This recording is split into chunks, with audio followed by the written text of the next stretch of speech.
How to destroy the entire world.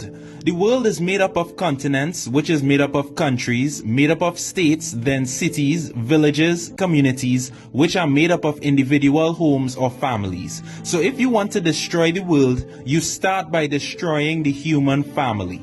Now, God's design of the family is God, who is the foundation and source, the father, who is the provider, protector, and disciplinarian, as well as teacher, the mother, who is the nurturer, caregiver, emotional support, and teacher, and the children, who are the offspring. The children are the future of the world. So the first step in destroying the family is to remove the most important person, God. You do this by removing God from the education system and pushing the agendas that there is no God, the Bible is outdated, science is fact, God is fiction, and whatever else nonsense people believe these days. The next step in destroying the family is the removal of the father. This step is much easier now that God is gone. You see, because godless homes produce young adults with a morally corrupt lifestyle. Slack, godless women go about giving up their womb to multiple men outside of marriage. Weak, godless men go about creating children that they have no intention of fathering. This usually results in what we call single-parent households, most of which the mother only remains and the father is excluded.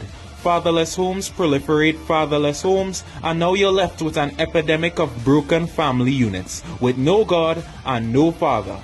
But it doesn't stop there. Now the single parent is left with the full responsibility of the home. They are so busy making ends meet that they have minimal time to spend raising their children themselves. So the child goes to school and he's learning his principles from the education system. And what is the system teaching? The system teaches your child that now you can have a family with two fathers or two mothers as parents, and somehow that is perfectly fine. This stupidity further corrupts the already broken family units that we have in the world.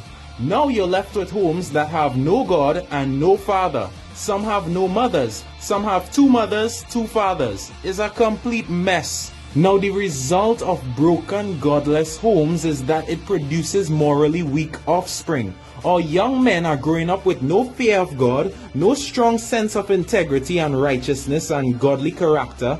Our young women are growing up with no sense of chastity, no humility or loyalty, experts in manipulation, and the list goes on. So these faulty, misguided youths evolve to become corrupt politicians, fraudulent judges, unethical policemen, ruthless criminals, dishonest businessmen, greedy pastors, all who pollute and dismantle our communities, states, and nations. Now you have a selfish and cold world where no one loves or respects their neighbor, everyone fights for themselves, family becomes enemies, close friends backstab each other, nobody could be trusted. It's country against country, nation against nation, mankind divided against himself and destroying his own race.